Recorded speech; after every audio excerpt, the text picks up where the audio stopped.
All right, game 4, match 4. Hey, seems like a reasonable hand. Let's see how this goes. I wonder. Hopefully we get at least a 3-2. We're playing Spikefield because, like, yeah, in the abstract, I think there's a better chance that we want it as a land than as a random. Yeah. I'm almost wondering if a Giganta build might be better.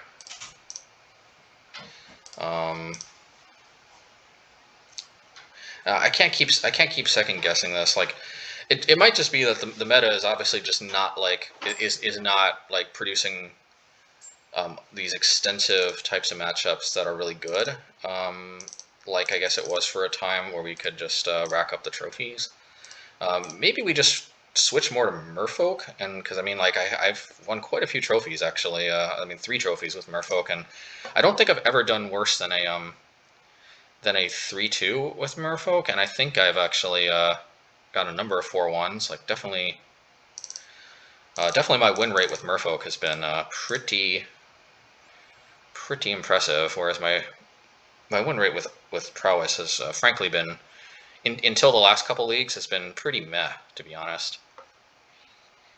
But we'll see. I mean, we definitely had a chance last game. It's just didn't happen. I mean, could be bad variance. I mean, our win rate is still pretty positive overall so far. Although it's probably this game is not going to work out if they counter the Obosh. Although we do have the Seasoned Pyro. I'm going to play the Obosh first because they have enough mana to counter the Seasoned Pyromancer anyway. Okay.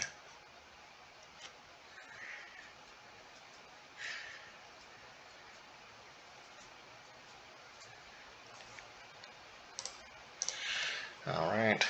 I'm on a blue Tron with main deck Chalice. I tested main deck Chalice with Merfolk. It didn't seem that great, but I don't know. I guess maybe I'm wrong. Maybe it's actually fantastic.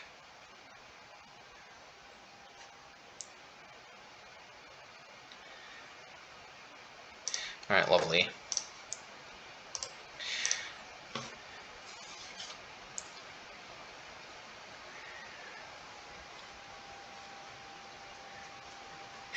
Yeah, in this matchup, we just need to, I think, stick one of our 1-drop Prowess creatures early on, and then it just gets in with so much damage because they don't actually have true removal for the most part.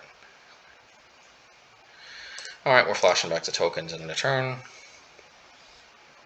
Got a feeling it's gonna be end of turn Thirst for Knowledge. Yeah, yeah, they actually. I mean, trust me, I've actually played Thirst for Knowledge decks before. Like, yeah, they're literally living the dream, but you know that's how it goes sometimes. I know exactly how these decks play, and I know that's exactly what you always want to see. They've got the dream hand basically.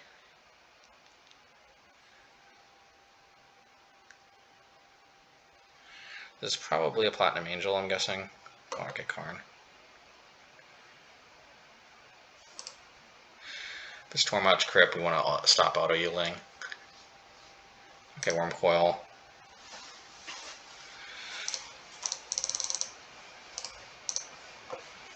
Worm Coil is going to be hard to beat. But we have no main deck answers to. Alright, I think that's. I don't really have any main deck answers to that. And see, this time we managed to leave before the opponent could leave. I see, this is where Shattering Spree really helps. I think Flame Slash is pretty hot garbage in this matchup.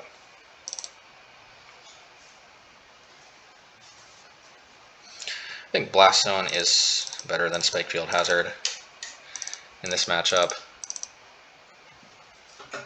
That's another thing about Blast Zone is sometimes it's just better than the other cards. Like, and just playing more lands is like nice.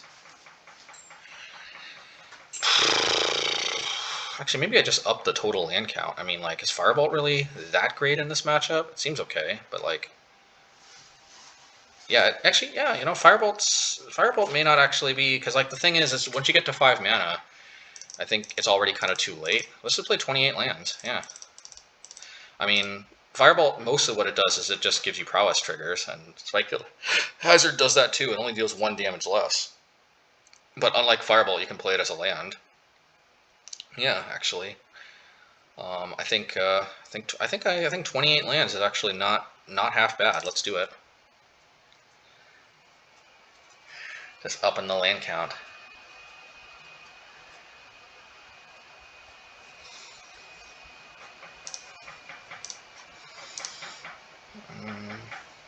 Not bad, not bad. Alright, now this time we have a turn 1 creature, and in my experience against blue Tron, when you have a 1-mana creature, the games are way more in your favor than when you don't. Yeah, see, if they played a map, that would have put me to the test, because I might have Shattering Spreed it, and you know, then maybe I get hit with Chalice, but thankfully they didn't play it. Hopefully it doesn't mean they have natural Tron, but I do think that means they've got Chalice next turn. Okay. Yeah, I mean, getting the Prowess trigger is nice, but I think, considering I've got nothing better to do, I might as well just play that out. Yep, there's Chalice, but we're going to Shattering Spree that.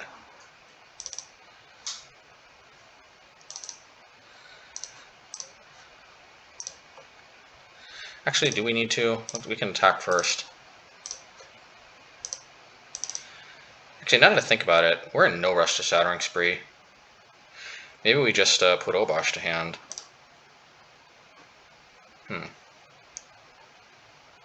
Yeah, because if we do this, what are we hoping to hit? Like Prowess tree creatures? I don't know. Yeah, you know, let's put Obosh to hand.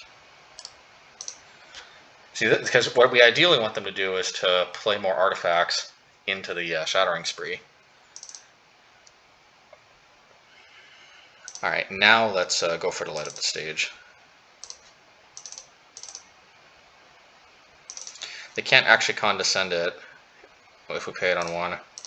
Well, I mean, they could play condescend, but it won't actually counter it. Okay, I think this is our cue.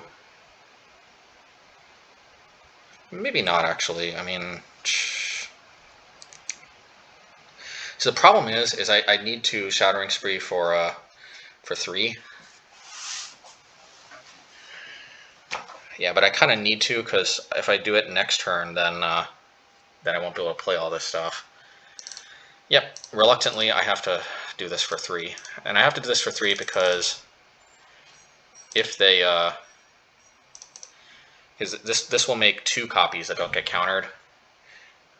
And this way, if they have, like, condescend, it won't... yeah, they can't just counter the 1 copy. Yep, there's for knowledge. Can't say I didn't see that coming.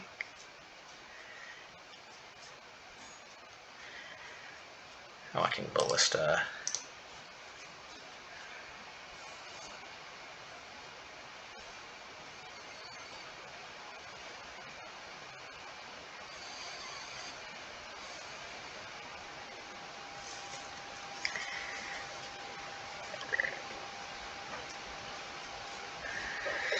Alright. Yeah, I'm actually not really sure about this game, actually, because we didn't quite... Okay, there we go. That may help out a lot, actually, because let's see. They can condescend us for 2, so I think we actually want to lead on the Blood Moon, even though we get less damage off the Swiftspear, because we just can't afford to have this condescended, and it just so happens that we're outside of condescend range if we play it like that. Okay, nice. They might condescend this. Okay, so they probably just didn't have condescend at all. I think it was worth missing out on the 1 point of damage though to play around condescend. What do you guys think? I'm pretty confident in the answer. Hopefully we don't lose at exactly 1 life, but I think the odds of losing to condescend right there were definitely way higher than the odds of yeah, it's, you know, see, this is something to consider actually. So like we got to remember, sometimes we feel like we get unlucky because like we just didn't draw the type of card we needed or something. But it's also important to factor in some of the games where like maybe we won because we got lucky, and I mean, like right there, even like if we win, that was kind of unlucky. That was kind of like unlikely that we would happen to just draw. Anyway, let's focus on the game at hand right now. I kind of like the idea of playing Blast Zone, just because if they ever deal with Blood Moon, then it's on 0, so it can deal with future Chalices. So I think I will. Now the question is, do we play Obosh or... I think the answer is no, because it's just way too like of a juicy target for Condescend. And I mean, and they're representing Condescend. Did they even play a Condescend before? No, they didn't. So let's see, 1, 2, 3. They can Condescend something for 4. Yeah, so let's just stomp, because they can Condescend the Giant either way. So might as well at least get 2 damage out of this thing. Well, actually 4, because it also gives us a Prowess trigger. Oh, wait a minute. Well, I don't know if bringing them down to 1 was worth it. I think it's better to just try to play the Giant. Yeah. Okay, they might have Wormcoil next turn.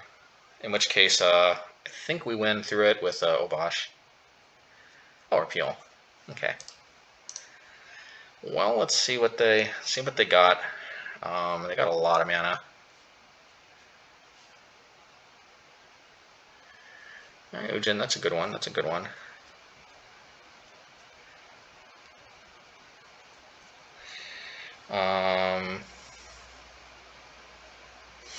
All right, well, maybe we draw a Lightning Bolt.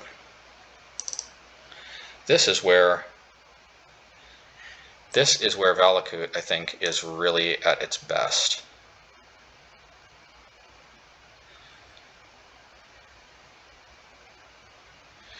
Man, if we would have played Valakut last turn instead of played the Giant, they would have been at 1, and then, anyway. So let's do this, and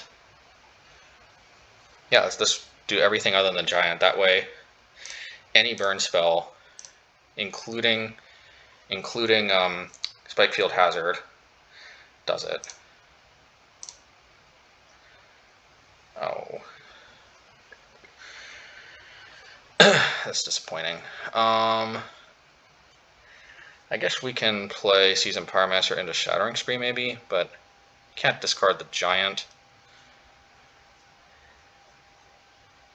Maybe I shouldn't have tapped this Blast Zone now that I think about it, because because now that I think about it, I could have, if I drew Shattering Spree, then I could have used it to kill the tokens. No, actually I couldn't have, because if I played this, then we can't have them gaining 6 life, that's for sure.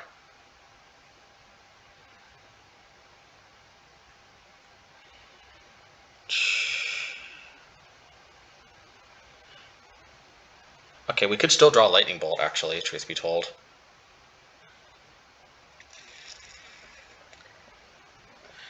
Might be what we're playing for. I don't like ditching the Bonecrusher, but like I think it's. I don't also feel comfortable ditching a mountain in case we have to play the Shattering Spree.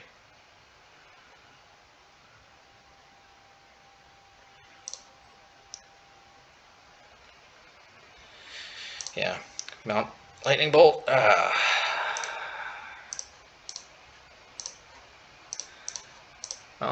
at least we got a plan to deal with the tokens next turn. Man, losing Obosh is kind of brutal though.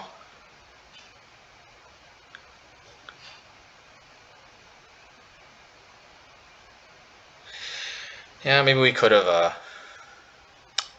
Maybe it was correct to just play that Valakut.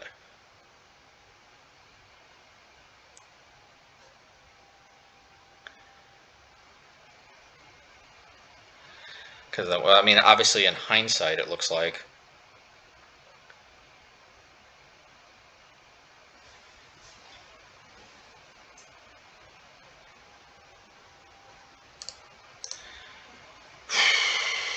This is not looking good. I guess it's not completely over yet.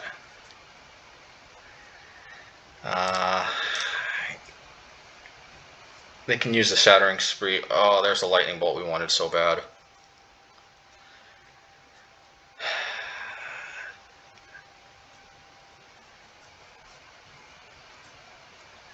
I guess they can Shattering Spree. Nothing? I would have thought they'd Shattering Spree the Death Touch creature.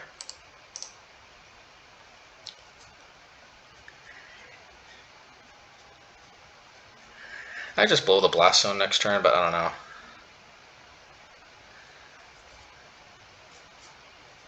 The problem is we need to deal with the Ujin too now.